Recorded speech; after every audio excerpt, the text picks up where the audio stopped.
হরে কৃষ্ণ বন্ধুরা, অনুজ কিচেন ভেজে আপনাদের আবারও অনেক স্বাগতম। তো আজকাল গরমটা চারিদিকে এমনভাবে ছড়িয়ে পড়েছে যে আমাদের খাওয়া দাওয়া তো দূরেই থাক, জীবনযাত্রাটাই অস্বাভাবিক হয়ে পড়েছে। তো সেজন্য আজকে আমি আপনাদের কাছে নিয়ে এসেছি কম তেল আর মশলা দিয়ে সুস্বাদু আর সহজ একটি রেসিপি।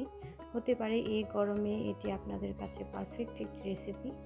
তো চলুন রেসিপিটা দেখে নেওয়া যাক। এখানে আমি নিয়েছি দুটো শসা। তো শসাটাকে এখন আমি কুচি করে কেটে নেব। তো আপনারা আপনাদের পছন্দ মতো সাইজ করে কেটে নিতে পারেন। তো তারপর এখানে নিয়েছি মুগের ডাল। তো মুগের ডালটাকে আমি কিছুক্ষণ ভিজিয়ে রাখবো।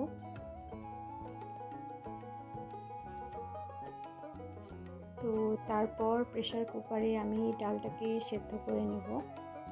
তো তারপর একটি কড়াই বসিয়ে আমি এখানে দেব তেজপাতা আর দেব শুকনো মরিচ, দিয়ে দেব সামান্য পরিমাণে তেল।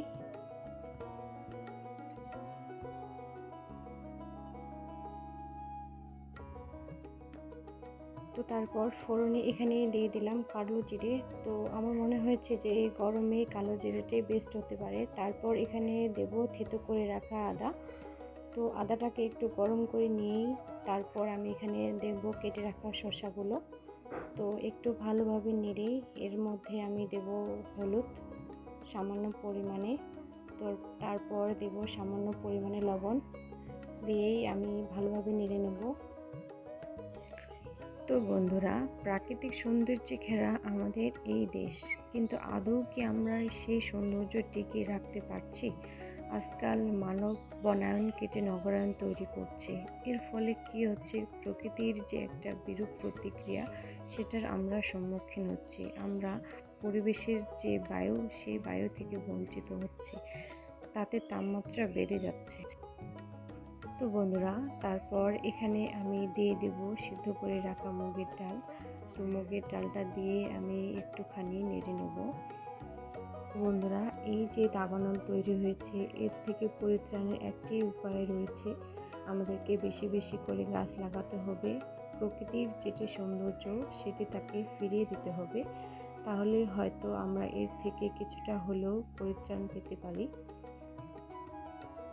তো বন্ধুরা, তারপর এখানে আমি দিয়ে দেব জল কিছুটা পরিমাণ। তো আপনারা আপনাদের পছন্দ মতো ঝোলটাকে করে নিতে পারেন। তো বন্ধুরা, আমার এই নিরামিষ রেসিপিগুলো যদি আপনাদের ভালো লাগে তাহলে অবশ্যই আমার পাশে থাকবেন, এভাবেই যেন আমি আপনাদের কাছে নতুন নতুন রেসিপি নিয়ে হাজির হতে পারি। তো দেখতে পাচ্ছেন আমার সবজিটি রেডি হয়ে এসেছে। তো তারপর এখানে আমি দেব 1 চামচ জিরে গুঁড়ো। তো গরম মশলা এখানে আমি ব্যবহার করব না, শুধু জিরেটাই ব্যবহার করব। তো বন্ধুরা, রেডি হয়ে গেল এই গরমের সিম্পল কম সময়ে পারফেক্ট একটি রেসিপি। তো ভালো লাগলে অবশ্যই শেয়ার করবেন। তো আজকের মতো এখানে আমি বিদায় নিচ্ছি। হরে কৃষ্ণ।